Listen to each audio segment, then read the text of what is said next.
I used to believe betrayal only came from enemies, from competitors who wanted your contracts, from strangers who smiled while they planned to take what you built. I was wrong. Betrayal, I learned, can look like your daughter sitting on a couch in her own living room, wrapped in a robe, while the man you trusted like a son stands beside her, half dressed, unable to meet your eyes. It can sound like the quiet clink of wine glasses on a coffee table you bought with money earned from 20 years of backbreaking work. It can feel like your chest collapsing inward as you realize that the two people you built your entire life around had been lying to you, together. I'm 45 years old, a single mother, and I've spent most of my adult life holding everything upright with my own hands. My daughter, Candace, is 22. She's my only child.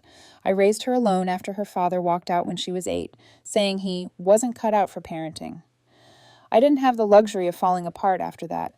I had a child to protect, bills to pay, and a future to secure. So I built a construction company from nothing. No investors, no inheritance, just grit, long days under the sun, and nights spent doing paperwork at the kitchen table after Candace went to sleep. And when the business finally stabilized, when the revenue grew and the stress eased just enough to breathe, I thought I'd earned something rare. Stability, trust, family. 3 years ago, I hired Elijah, a young project manager who reminded me painfully of myself when I was younger, hungry, determined, desperate to prove his worth. I mentored him. I brought him into my home. I fed him at my table. I even planned to make him my partner, my successor. I thought I was creating a legacy. What I didn't know was that while I was planning the future, my past was quietly unraveling behind my back. Because the night I unlocked my daughter's apartment door with a spare key, carrying her favorite takeout, ready to surprise her, I didn't just walk in on a moment. I walked in on the end of everything I thought I knew about loyalty, love, and the people closest to me. And once you see something like that, you can never unsee it. My name is Danielle Hart, and for most of my life, I've been the kind of woman people describe with words like reliable and strong, the kind of praise that sounds nice until you realize it usually means she can take it. She won't fall apart. She won't ask for help. I didn't become that way because I wanted to. I became that way because I had to. When Candace was 8, her father packed a duffel bag and stood in our hallway like he was leaving a hotel instead of a family. I remember the way he avoided looking at her, like meeting her eyes might make him guilty enough to stay. He told me he couldn't handle the responsibility, like parenthood was a job he'd accidentally applied for. He left, and after that, everything in my world narrowed to one single purpose: make sure Candace never feels abandoned again. So I built my life around her. I built my schedule around her. I built my company around the idea that one day she would have stability, whether she wanted my world or not. I started my construction business with a used truck, a borrowed ladder, and the kind of stubbornness that feels like hunger. At first it was small jobs: concrete patching, fence repairs, drywall, anything that kept the lights on. I'd wake before sunrise, drop Candace at school, then head to job sites with coffee that was more burnt than warm. At night I'd come home covered in dust, cook dinner, check homework, and then spread paperwork across the kitchen table.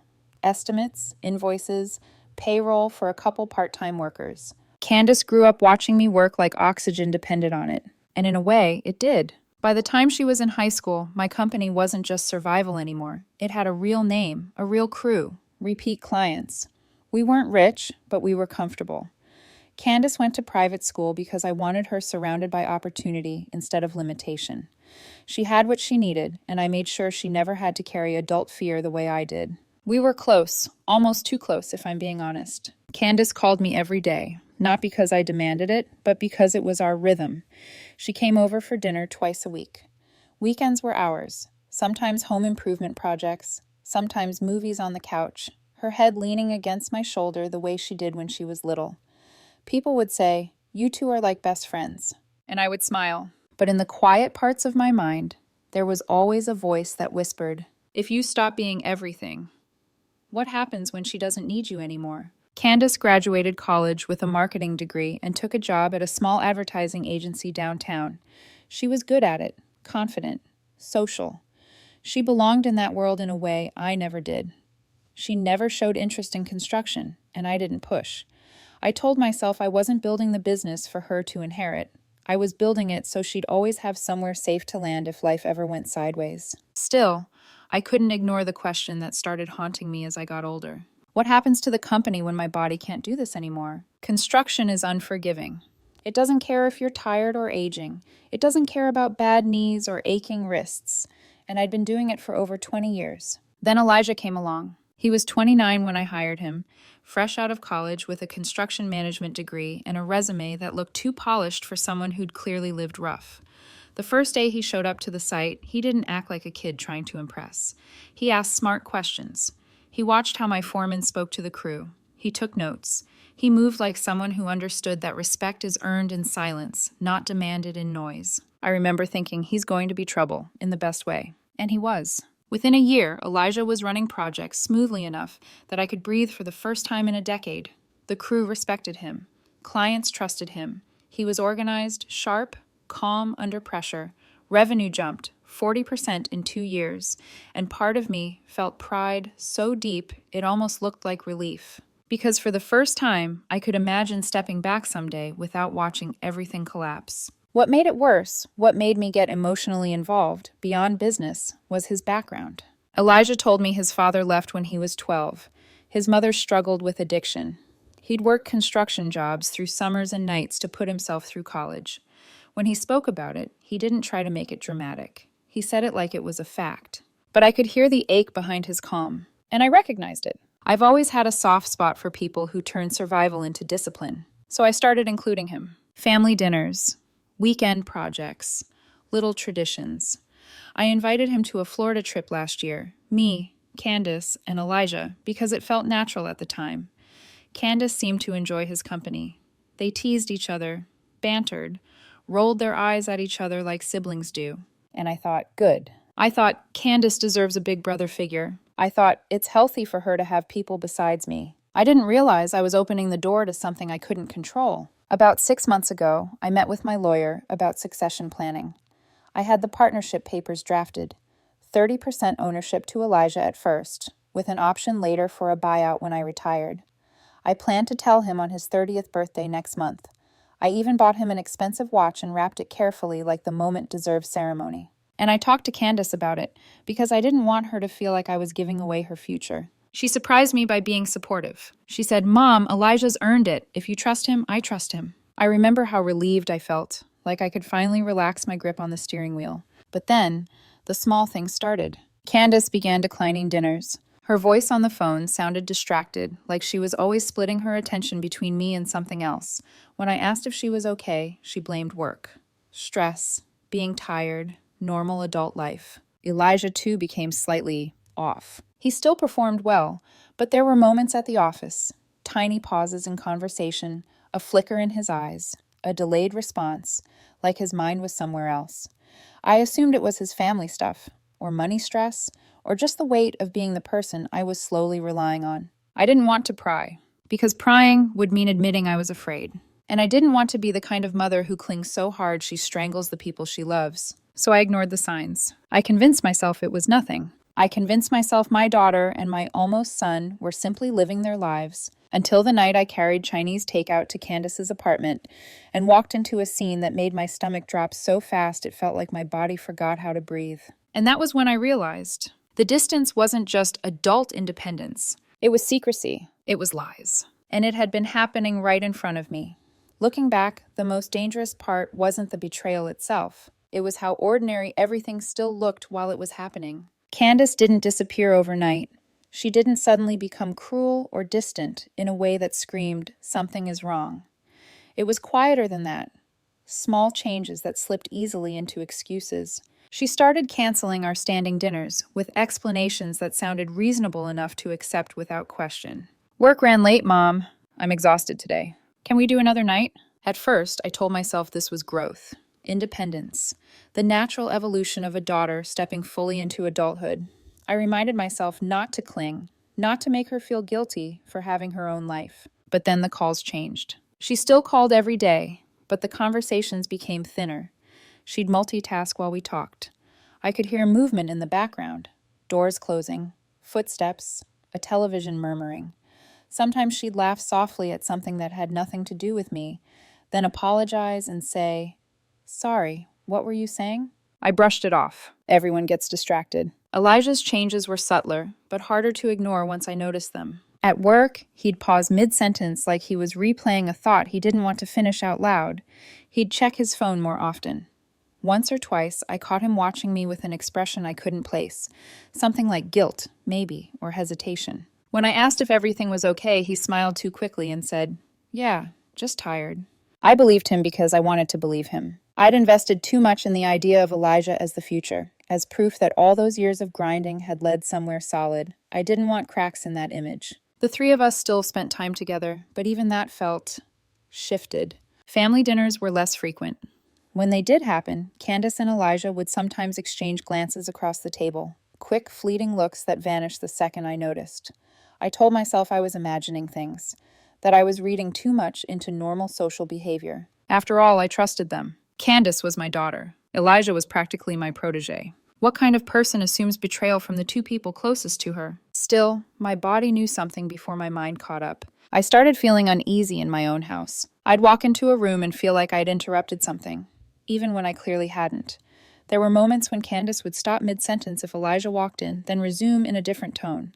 Or Elijah would suddenly remember he had to head out when Candace arrived unexpectedly. Individually, none of it meant much. Together, it created a low, constant tension under my skin. The worst part was how polite they were about it. Candace still hugged me when she left. Elijah still respected me at work.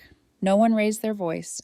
No one slipped up with careless words, which meant there was nothing to confront. Nothing concrete to accuse, just a growing sense that something important was happening without me. And then there was the Florida trip. I paid for everything, hotel, flights, meals, thinking it would be a nice break.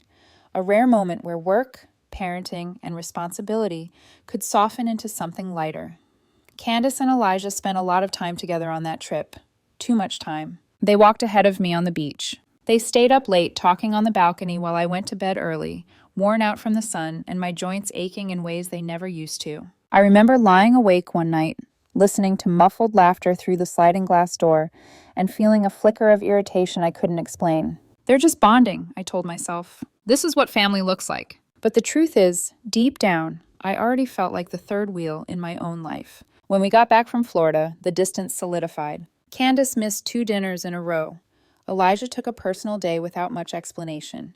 When they did see me, they seemed careful, like they were choosing words, monitoring reactions, managing impressions. That was when the doubts sharpened into something I could no longer ignore. Not certainty, just a question that refused to stay buried. What are you two not telling me? And then one evening, after a long day at a job site, I decided to do something small, something loving, something normal. I picked up Chinese takeout from Candace's favorite place, Kung Pao chicken, extra rice, and drove to her apartment without calling ahead. I still had the spare key she'd given me for emergencies. I thought I was walking into a surprise. I didn't know I was about to walk into the moment that would split my life cleanly into before and after. I remember standing in front of Candace's apartment door with the paper bag of takeout warming my palm, thinking how quiet the hallway was. Too quiet for early evening. I knocked once, lightly, already smiling, already picturing her surprised laugh, the way she'd say, "Mom, you didn't have to." No answer. But I could hear voices inside. Not loud, not arguing, just close, intimate. The kind of sound people make when they assume they're alone. I knocked again, a little firmer this time. Still nothing. A strange unease slid into my chest, slow and cold. I told myself she might be in the shower, that I was overthinking it, that this was what happens when you raise a child alone. You become hyper-aware of silence. I used the spare key. The door opened easily and I stepped inside, calling her name as I did. "Candace, I brought dinner." The words died in my throat. She was sitting on the couch, wrapped in a robe that wasn't fully closed, her knees pulled up like she'd been startled mid-thought. And beside her, too close, unmistakably close, was Elijah. He wasn't dressed. Just boxers and a t-shirt, his hair slightly damp, his expression frozen somewhere between panic and shame. There were 2 wine glasses on the coffee table, an empty bottle, Candace's clothes scattered on the floor like they'd been dropped without care. For a few seconds, no one moved. No one spoke. Time did that strange thing it does when your brain refuses to catch up with reality, stretching a heartbeat into something unrecognizable. I felt my body go rigid, like it was bracing for impact that had already happened. Candace's face crumpled first. Tears welled in her eyes before she even tried to explain anything. Elijah looked at me, then at the floor, then back at me again, like a child waiting to be scolded. I set the takeout down on the kitchen counter with hands that felt numb. "Get dressed," I said. My voice didn't sound like mine. "We need to talk." Then I walked out. I don't remember how long I sat in my truck. I just know the engine was off and my hands were gripping the steering wheel like it was the only solid thing left in the world. My mind replayed the image again and again, her robe, his bare legs, the way they looked at me like I was the one who had intruded. After about 20 minutes, I went back inside. They were both fully dressed now, sitting at opposite ends of the couch like distance could undo what I'd seen. Candace's eyes were red. Elijah wouldn't look at me. "How long?" I asked. Candace swallowed hard. "About 2 months." The words landed like a blow. 2 months. 2 months of dinners declined. 2 months of late nights. 2 months of shared looks and quiet lies.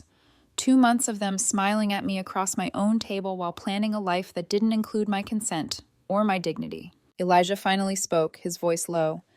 "I'm sorry. I know I crossed a line. I never meant for this to happen. If you want to fire me, I understand." Candace turned on him instantly. "We're adults," she said, her voice sharp with defensiveness.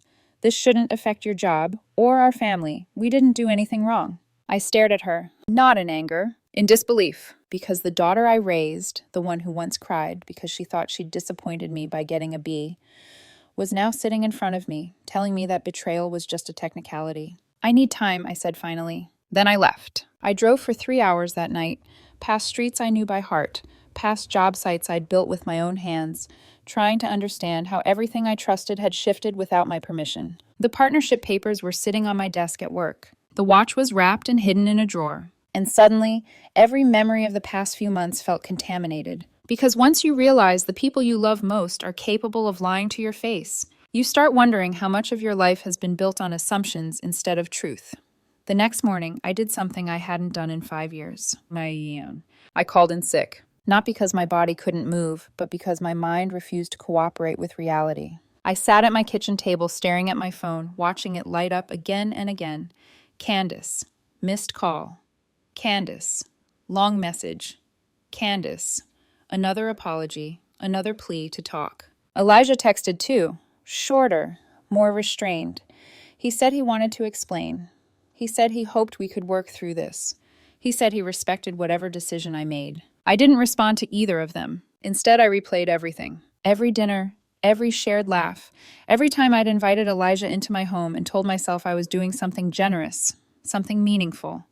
Every time Candace had looked me in the eye and said she was just tired or busy with work. I kept asking myself the same question in different forms. How did I not see this? That question didn't come with anger at first. It came with shame. Because when you raise a child alone, you build an identity around being observant, protective, present. You tell yourself that the one thing you'll never be is clueless. And yet here I was, blindsided by my own daughter, by the man I'd been planning to make my heir, by a secret that had been unfolding right under my nose while I was busy trusting the wrong people. The worst part wasn't the sex. It was the deception. It was realizing they'd made dozens, maybe hundreds of small decisions to keep me in the dark, that they'd chosen convenience over honesty, comfort over respect. By late afternoon, the anger finally arrived. It came in waves. I thought about family dinners, where they must have exchanged looks across the table, about workdays, where Elijah had likely been distracted because he was planning to see my daughter later, about the Florida vacation I'd paid for, where they'd shared late nights and private moments while I slept in the next room, believing I was surrounded by people who loved me. I felt humiliated. Not publicly yet, but in the quiet, personal way that cuts deeper. Because betrayal like this doesn't just break trust. It makes you question your role. Was I too controlling? Too involved? Had I blurred the line between mother, mentor, and manager so badly that they felt entitled to cross boundaries without consequence? By the second day, Candace showed up at my house unannounced. She stood on my porch like she used to when she was a teenager, arms folded, shoulders tense, eyes already shining with tears. For a moment, muscle memory kicked in, and I almost pulled her into a hug. Almost. We sat at the kitchen table for 2 hours. Candace talked first. She said she and Elijah hadn't planned for this, that feelings developed slowly, that they tried to fight it, that Florida was when it became impossible to ignore. She said she'd wanted to tell me but didn't know how. She said she was afraid I'd fire Elijah, afraid I'd cut her off, afraid everything would explode. I didn't mean to hurt you, she said, crying openly now. I just didn't want to lose you. I listened. I didn't interrupt, because despite everything, she was still my daughter. But when she finished, I asked the question that had been burning in my chest since the moment I walked into her apartment. Why didn't you tell me before it became a secret? She looked down at the table. I wasn't sure it would last, she admitted. I didn't want to create drama over something that might not work out. That answer hurt more than I expected, because it meant she'd weighed the risks and decided I was the one who could absorb the fallout. 2 days later, I met Elijah for coffee. He looked worse than Candace, tired, thinner, his confidence frayed at the edges. He apologized again, said he knew he'd crossed a line, said he would accept whatever consequences I decided on. Then he said something that knocked the air out of my lungs. He told me he loved Candace, that this wasn't casual, that he wanted to marry her. I remember staring at him, thinking about the watch hidden in my drawer, the partnership papers waiting to be signed, the future I'd planned, neatly, carefully, now dissolving into something I couldn't control. And in that moment, I realized this wasn't just about betrayal. It was about loss. The loss of a business legacy I thought I'd secured, the loss of the uncomplicated relationship I'd had with my daughter, and the loss of the version of myself who believed that doing everything right guaranteed safety. Nothing felt stable anymore, and I hadn't even started making decisions yet. Once the shock faded, reality demanded decisions. And reality doesn't care how unprepared you are. For a full week after those conversations, I lived inside my head, measuring consequences like a contractor measures load-bearing walls.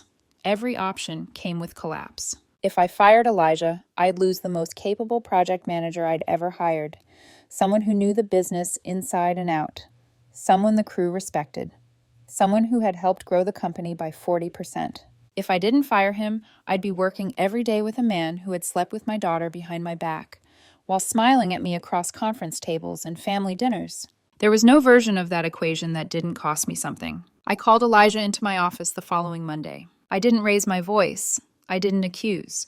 I told him calmly that the partnership offer was off the table, that I couldn't make him an owner, now or ever.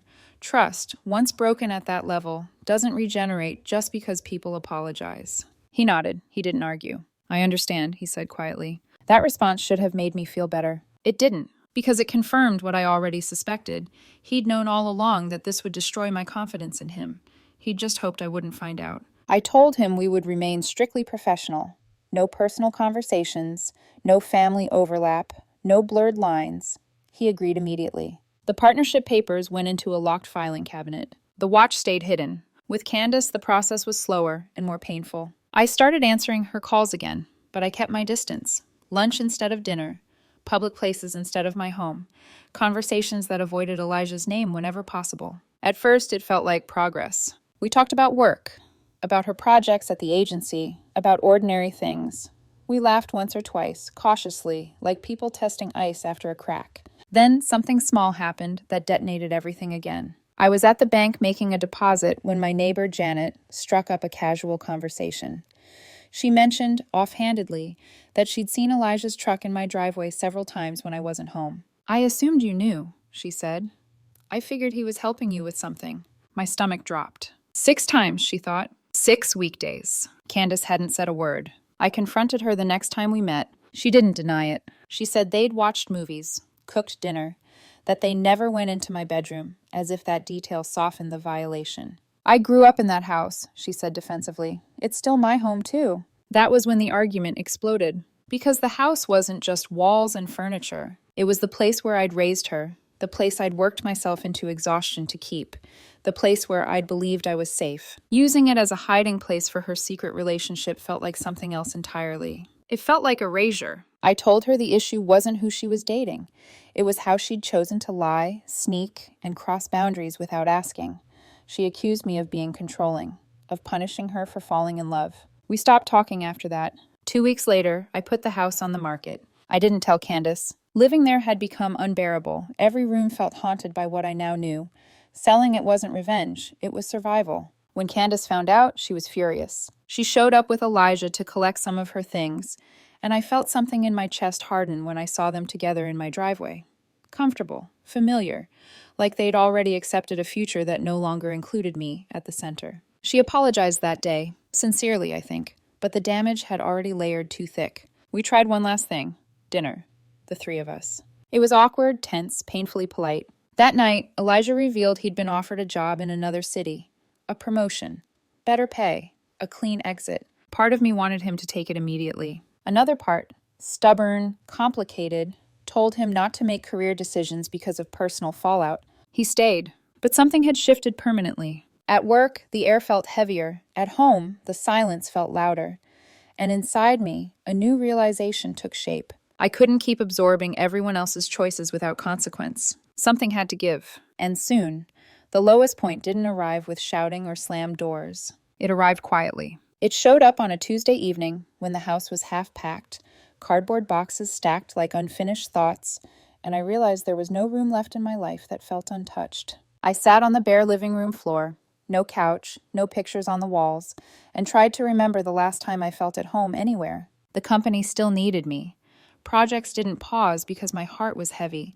Clients didn't care that my family had fractured. Every morning, I put on my work boots and did what I'd always done, kept things moving. But inside, I felt hollow. Candace wasn't calling anymore. When my phone lit up, it was work, vendors, subcontractors, emails that required decisions I could barely concentrate on. I'd answer on instinct, muscle memory guiding me through conversations while my mind drifted somewhere darker. I started asking myself questions I'd never allowed before. Who am I if I'm not needed the way I used to be? What happens when the roles I built my life around disappear? Being a single mother had defined me for so long that I hadn't noticed how tightly my identity was wrapped around Candace, around being her anchor, her safety net. Now she had chosen something and someone that existed entirely outside of me. And Elijah, he was still at the office every day, efficient and respectful, like nothing personal had ever happened between us. The professionalism made it worse. It felt like pretending the fire never burned. Then came the discovery. I was clearing out old files at the office when I noticed something off about a contract. Tiny discrepancies that didn't match what I remembered signing. Payment schedules altered. Project timelines tightened. At first, I assumed I was mistaken, but one contract led to another, then another. By the end of the weekend, I'd found over a dozen modified documents, all projects Elijah had managed. None of the changes were in the official database. They were in his folders. My hands shook as I laid them out on my desk, one after another, the pattern undeniable. It felt like déjà vu, another secret, another choice made without me, another boundary crossed for the greater good. I didn't confront him immediately. I couldn't, because the truth was I was exhausted, emotionally, physically, spiritually. I didn't trust my reactions anymore. I didn't trust myself to respond instead of explode. I contacted my lawyer, waited. And in that waiting, I hit the kind of emotional bottom that doesn't look dramatic from the outside. No tears, no breakdowns. Just numbness. I stopped imagining the future, stopped planning beyond the next task, the next obligation. Everything felt provisional, fragile, like it could all be taken away again if I relaxed for even a moment. That was when it finally hit me. I'd been trying to hold everyone together. My daughter, my business, my legacy, my sense of purpose. And in doing so, I'd left no space for myself. I wasn't angry anymore. I was empty. And emptiness has a way of forcing change, whether you're ready or not. The turning point didn't come with forgiveness. It came with clarity. My lawyer and I sat across from each other in a quiet office, contracts spread out like evidence of a life I'd been too tired to supervise properly. She walked me through what Elijah had done, why it was risky, why it mattered, and why intent didn't erase impact. Yes, she said, tapping one document, these changes benefited the company. They protected you from bad clients. But he didn't have the authority to do this. And the longer it went on, the worse it could have gotten. That sentence landed harder than I expected, because for the first time I saw the pattern clearly, not just in Elijah, but in myself. I had treated him like a partner without ever making him one. I had handed him responsibility without drawing clean lines around power. I'd assumed loyalty would fill in the gaps where structure should have been. That was my mistake. When I confronted Elijah the following Monday, I didn't accuse him. I didn't yell. I laid the contracts out on the desk between us and asked one simple question. Why didn't you tell me? He didn't deny it. He admitted everything immediately. Said he'd been trying to protect the business from clients who pushed boundaries. That he'd planned to talk to me soon. That stress and fear had kept him silent longer than he ever intended. Then he offered to resign. That offer changed something inside me. Because for the first time since all of this began, I wasn't reacting, I was choosing. I told him he could stay, but not as things were. I rewrote his job description, defined his authority in writing, set up regular reviews with me and legal oversight for any contract-related decisions. He agreed to all of it without argument. The relief on his face was real, but so was the distance. With Candace, the shift was quieter. I stopped trying to fix things for her, stopped asking questions designed to lead her somewhere safer. I told her, calmly, that I would support her choices, but I wouldn't center my life around them anymore. That our relationship would change, not because I stopped loving her, but because love without boundaries had broken us both. She didn't like that. She said it felt like punishment. I told her it wasn't. It was reality. A few weeks later, Candace and Elijah got engaged. When she called to tell me, I said yes when she asked if I'd walk her down the aisle. But I also said no when she asked about wedding expenses. Not out of spite, out of principle. They were adults now, fully, completely, and adults carry the weight of their choices. Something unexpected happened after that. Elijah gave notice at work. He said the personal overlap had become too complicated. That staying felt like dragging old wounds through new days. He thanked me for the opportunity, for the mentorship, for not destroying him when I could have. We shook hands on his last day. It was clean, professional, final. And when he walked out, I felt something I hadn't felt in months. Relief. Not victory. Not revenge. Just relief. Because the chaos had finally stopped moving through my life unchecked. And for the first time in a long while, I could breathe without waiting for the next secret to surface. The turning point didn't come with forgiveness. It came with clarity. My lawyer and I sat across from each other in a quiet office, contracts spread out like evidence of a life I'd been too tired to supervise properly. She walked me through what Elijah had done, why it was risky, why it mattered, and why intent didn't erase impact. Yes, she said, tapping one document, these changes benefited the company. They protected you from bad clients, but he didn't have the authority to do this. And the longer it went on, the worse it could have gotten. That sentence landed harder than I expected. Because for the first time, I saw the pattern clearly, not just in Elijah, but in myself. I had treated him like a partner without ever making him one. I had handed him responsibility without drawing clean lines around power. I'd assumed loyalty would fill in the gaps where structure should have been. That was my mistake. When I confronted Elijah the following Monday, I didn't accuse him. I didn't yell. I laid the contracts out on the desk between us and asked one simple question. Why didn't you tell me? He didn't deny it. He admitted everything immediately, said he'd been trying to protect the business from clients who pushed boundaries, that he'd planned to talk to me soon, that stress and fear had kept him silent longer than he ever intended. Then he offered to resign. That offer changed something inside me. Because for the first time since all of this began, I wasn't reacting. I was choosing. I told him he could stay, but not as things were. I rewrote his job description, defined his authority in writing, set up regular reviews with me and legal oversight for any contract-related decisions. He agreed to all of it without argument. The relief on his face was real, but so was the distance. With Candace, the shift was quieter. I stopped trying to fix things for her, stopped asking questions designed to lead her somewhere safer. I told her, calmly, that I would support her choices, but I wouldn't center my life around them anymore. That our relationship would change. Not because I stopped loving her, but because love without boundaries had broken us both. She didn't like that. She said it felt like punishment. I told her it wasn't. It was reality. A few weeks later, Candace and Elijah got engaged. When she called to tell me, I said yes when she asked if I'd walk her down the aisle. But I also said no when she asked about wedding expenses. Not out of spite, out of principle. They were adults now, fully, completely.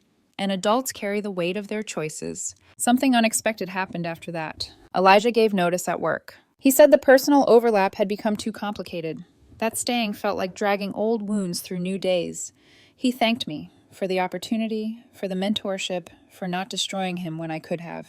We shook hands on his last day. It was clean, professional, final. And when he walked out, I felt something I hadn't felt in months. Relief. Not victory. Not revenge. Just relief. Because the chaos had finally stopped moving through my life unchecked. And for the first time in a long while, I could breathe without waiting for the next secret to surface. There's a moment, quiet and unremarkable, when you realize a chapter has ended. Not because someone announces it, but because the pain stops asking for your attention. Candace and I don't talk every day anymore. We meet for lunch about once a month. We talk honestly, carefully, without pretending we're the same people we used to be. Our relationship isn't built on dependence now, it's built on respect. And strangely, it's healthier. Elijah is gone from my company. Completely. Cleanly. The business is steady, profitable, and no longer entangled with my personal life. I sleep better knowing every contract, every decision, every responsibility is exactly where it belongs. Candace and Elijah are still engaged, for now. I don't ask about their wedding plans unless she brings it up. I don't interfere. I don't rescue. I don't predict outcomes out loud. She's an adult. She gets to choose. And so do I. I've learned something in all of this, something I wish I'd understood years ago. Love doesn't mean limitless access. Trust doesn't mean blind faith. And family doesn't mean absorbing every betrayal just to keep the peace. Sometimes the strongest thing you can do is step back, to let people carry the weight of their own decisions, to protect what you've built, not just your business, but your sense of self. I raised my daughter with everything I had. That part of my story doesn't disappear just because our roles changed. And while I didn't get the legacy I planned, I gained something just as valuable. Clarity, boundaries, peace. Because family isn't defined by who stays close no matter what. It's defined by who respects you enough to tell the truth, and who you become when you finally start respecting yourself.